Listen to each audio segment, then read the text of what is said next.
Hello साथीहरू, म सुलभ अर्को भिडियो लिएर हजुरहरू सामु प्रस्तुत भइसकेको छु। यो हाम्रो पाइथन ट्युटोरियल सिरिजको 14th भिडियो रहेको छ। आशा गर्छु अहिलेसम्मको कोर्स फलो गरेर हजुरले पाइथनको बेसिक फाउन्डेसन स्ट्रङ बनाउनु भएको छ। यदि मेरो भिडियो फर्स्ट टाइम हेर्दै हुनुहुन्छ भने चाहिँ मेरो च्यानललाई सब्स्क्राइब गरिदिनु होला। यस्तै प्रोग्रामिङ रिलेटेड भिडियोज र अन्य टिप्स एन्ड ट्रिक्सको भिडियोजहरू अपलोड गरिराख्छु म। अहिलेसम्म हामीले पाइथनमा data types, basic operators, conditions, loops अनि फङ्क्सन्सहरू पढिसकेको छौँ। यदि हेर्नु भएको छैन भने मैले पाइथनको ट्युटोरियल सिरिजको प्लेलिस्ट पनि बनाएर राखिदिएको छु मेरो च्यानलमा, त्यहाँ गएर हेर्न सक्नुहुन्छ। आज चाहिँ हामी एकदम पावरफुल र एकदम कन्फ्युजिङ कुरा सिक्न गइरहेको छौँ हैन। त्यसैले चाहिँ यो भिडियो एकदम ध्यानपूर्वक र अन्तिमसम्म हेरिदिनु होला। ल यति भनिसके पछाडि भिडियोको टपिकतर्फ लागौँ है त। हामीले स्ट्रिङ डेटा टाइपको बारेमा त पढिसक्यौँ नि हैन। स्ट्रिङ भनेको सिक्वेन्स अफ क्यारेक्टर्स हो। सिक्वेन्स भन्ने टर्म नै एकदम पावरफुल छ। सिक्वेन्स भन्ने बित्तिकै हामीले त्यो कुनै कुराहरूको ग्रुप हो भन्ने बुझ्नुपर्छ। अब स्ट्रिङ चाहिँ क्यारेक्टरहरूको ग्रुप हो, त्यसैले त्यसलाई सिक्वेन्स अफ क्यारेक्टर्स भनेर भनिन्छ। अब जस्तै एउटा स्ट्रिङमा मैले नेपाल लेखेको छु भने त्यो चाहिँ 5वटा क्यारेक्टरको ग्रुप हो, NEPAL गरेर 5वटा क्यारेक्टरको ग्रुप हो। अनि सिक्वेन्सलाई चाहिँ हामीले इटरेट गर्न मिल्छ। मैले जसरी लुपहरू सिकाउँदाखेरि रेन्ज फङ्सन युज गरेर त्यसमा इटरेट गरेको थियौँ नि हामीले जसरी, हो त्यस्तै गरी यो जुनसुकै सिक्वेन्सलाई पनि इटरेट गर्न मिल्छ। स्ट्रिङ पनि सिक्वेन्स भएको हुनाले यसलाई पनि इटरेट गर्न मिल्छ। भन्नुको मतलब अब मैले फर आई इन नेपाल भनेर लेखेर लुपभित्र आई प्रिन्ट गरेँ भने क्यारेक्टर बाई क्यारेक्टर प्रिन्ट हुन्छ। सुरुमा एन अनि ई अनि पी अनि ए अनि एल गरेर प्रिन्ट हुन्छ क्या। यो भयो एउटा बुझ्नै पर्ने कन्सेप्ट है त। अनि अब अर्को कन्सेप्टतिर लागौँ। सिक्वेन्समा इटरेट गर्न मिल्छ भनेको जस्तै यसलाई म्यानिपुलेट पनि गर्न मिल्छ। भन्नुको मतलब हामीले इन्डिभिजुअली सिक्वेन्सभित्रको डेटासँग खेल्न मिल्छ क्या। यो बुझ्नको लागि चाहिँ नि सुरुमा इन्डेक्सिङ भन्ने टर्मसँग फ्यामिलियर हुनुपर्छ। एउटा सिक्वेन्सलाई पाइथनले कसरी हेर्छ हेरौँ है त। सुरुमा मैले नेपाल भन्ने स्ट्रिङ युज गरेको छु इक्जाम्पलको लागि है। अब स्ट्रिङ सिक्वेन्स भएको हुनाले पाइथनले यसलाई आफै इन्डेक्स गरेर स्टोर गरिदिन्छ। पाइथनको इन्डेक्सिङ 0बाट स्टार्ट हुन्छ। त्यसैले अब हेर्न सक्नुहुन्छ स्क्रिनमा सुरुको क्यारेक्टर एन चाहिँ 0 इन्डेक्समा पर्दो रहेछ, अनि ई चाहिँ 1मा पर्छ। त्यसरी नै गरेर बढ्दै बढ्दै जान्छ यो इन्डसम्म। यो जुन स्ट्रिङ छ हाम्रो नेपाल भन्ने, त्यसमा टोटल 5वटा क्यारेक्टर छ हैन, तर इन्डेक्स चाहिँ 4सम्म मात्रै जान्छ, किनभने 0बाट स्टार्ट भएको हुन्छ इन्डेक्स। यसलाई समराइज गर्नुपर्दा पाइथनको इन्डेक्स 0बाट स्टार्ट हुन्छ र यो चाहिँ सिक्वेन्सको लेन्थ भन्दा 1 कमसम्म जान्छ। अब यो इन्डेक्स युज गरेर हामीले जुनसुकै एलिमेन्टलाई पनि एक्सेस गर्न मिल्छ। हो यो प्रोसेसलाई चाहिँ नि इन्डेक्सिङ भन्छ।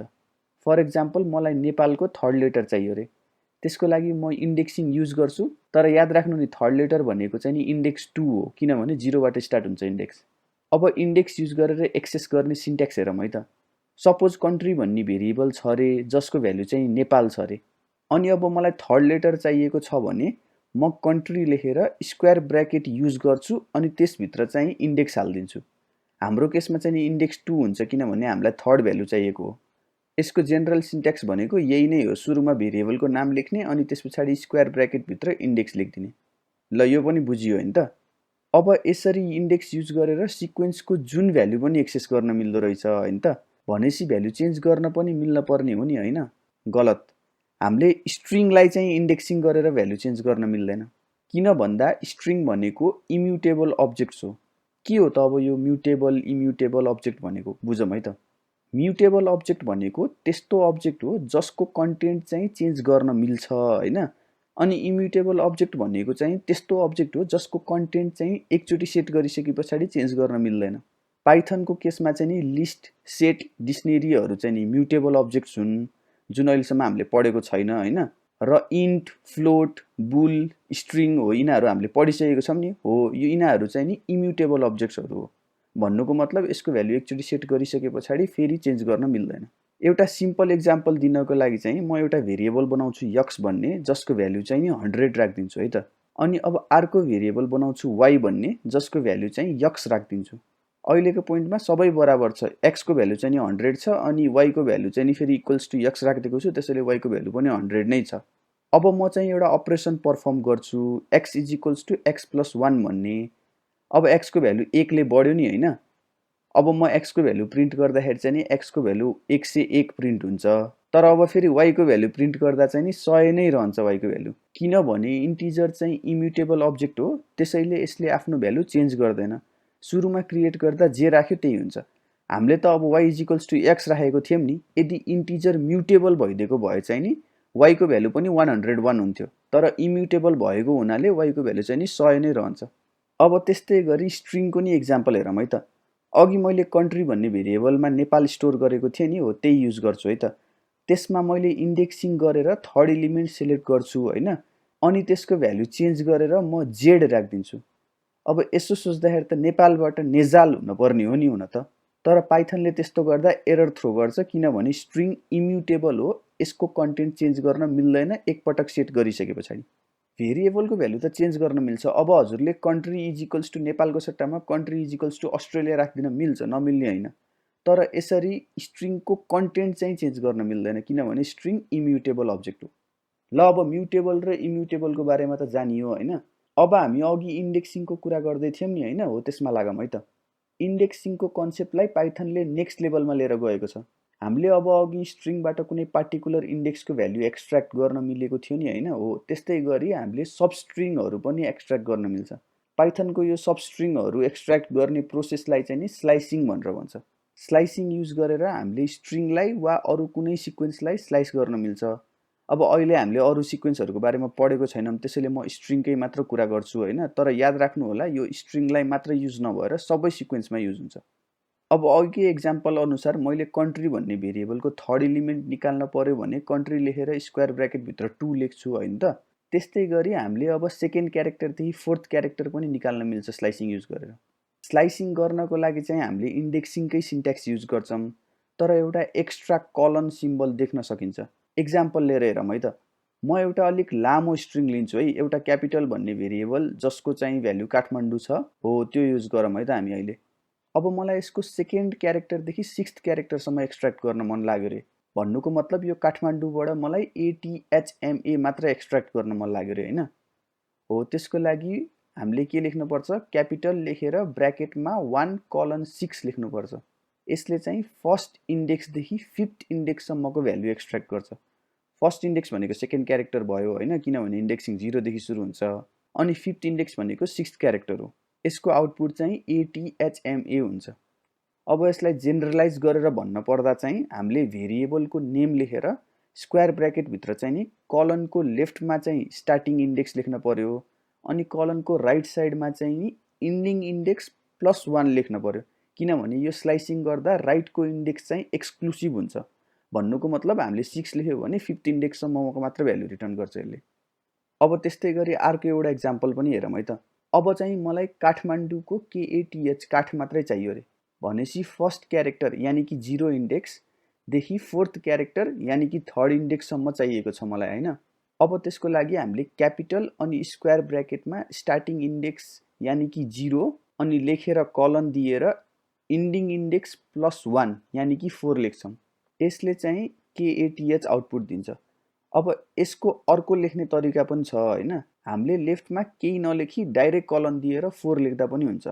पाइथनले यदि कलनको लेफ्टमा केही दिएको छैन भने बाइ डिफल्ट स्टार्टिङदेखि लिन्छ। अब यही कुरा कलनको राइट साइडमा पनि लागु हुन्छ।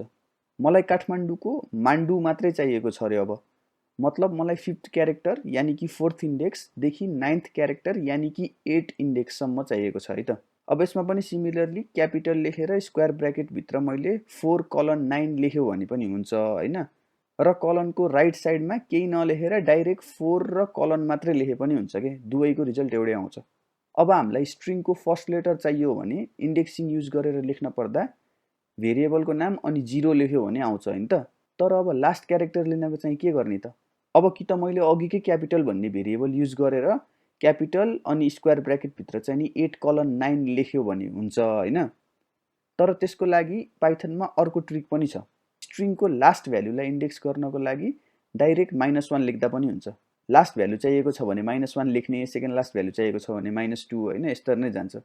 अगाडिबाट इन्डेक्स गर्दाखेरि चाहिँ 0 1 2 हुन्छ हैन, अनि पछाडिबाट इन्डेक्स गर्दाखेरि चाहिँ -1 -2 -3 हुँदै जान्छ।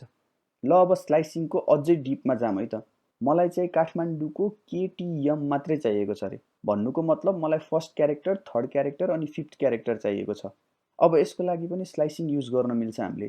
त्यसको लागि चाहिँ क्यापिटल लेखेर 0:5 लेखेर अनि अझै अर्को कलन दिएर मैले 2 लेख्छु। ल यो के गरेको बुझौँ है त। मैले 0 इन्डेक्सबाट स्टार्ट गर्ने भनेको छु, अनि राइटमा चाहिँ मैले 5 लेखेको छु भन्नुको मतलब यसले 4th इन्डेक्समा इन्ड गर्छ। अब यति मात्र लेखेको भए चाहिँ नि हाम्रो कोडले KATHM रिजल्ट रिटर्न गर्थ्यो। तर त्यो अर्को कलममा चाहिँ 2 लेखेको छौँ नि हामीले, हो त्यो भन्नुको मतलब चाहिँ नि दुई स्टेप गरेर प्रिन्ट गर भनेको के। जस्तै सुरुमा के प्रिन्ट हुन्छ हैन, अनि अब अर्को ए चाहिँ प्रिन्ट हुँदैन, अनि फेरि टी प्रिन्ट हुन्छ, अनि फेरि एच प्रिन्ट हुँदैन, अनि यम प्रिन्ट हुन्छ। हो यो दुई भनेको चाहिँ नि दुई स्टेप गरेर प्रिन्ट गर भनेर भनेको हो के। अब यो 2 को सट्टा हामीले 3 लेखिदिएको भए चाहिँ नि सुरुमा के प्रिन्ट हुन्थ्यो हैन, अनि ए र टी चाहिँ नि प्रिन्ट हुँदैन थियो, अनि एच प्रिन्ट हुन्थ्यो, अनि यम प्रिन्ट हुँदैन थियो, अनि त्यस पछाडि त हाम्रो स्लाइसिङ नै सकिहाल्यो नि हैन। अब यो स्लाइसिङको लागि पनि हामीले अगाडि 0 नलेखी डाइरेक्ट कलन दिएर 5 कलन 2 लेखेको भए पनि रिजल्ट एउटै आउँथ्यो। अब यो जुन लास्ट कलन छ नि हो, यसमा नेगेटिभ भ्यालु पनि राख्न मिल्छ। जस्तै मैले अब क्यापिटल अनि ब्र्याकेटमा 5 कलन 0 कलन -2 लेखेँ भने यसले 5th इन्डेक्स यानि कि 6th क्यारेक्टर ए प्रिन्ट गर्छ, अनि यम प्रिन्ट गर्दैन, अनि फेरि एच प्रिन्ट गर्छ, अनि टी प्रिन्ट गर्दैन, अनि ए प्रिन्ट गर्छ।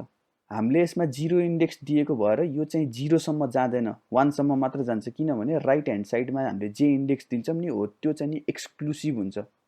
ल स्लाइसिङको बारेमा पनि बुझियो हैन, एकदम इम्पोर्टेन्ट कन्सेप्ट हो यो, पछि बबाल नै युज गर्नुपर्छ हैन, त्यसैले अहिले सिकिराख्नु होला।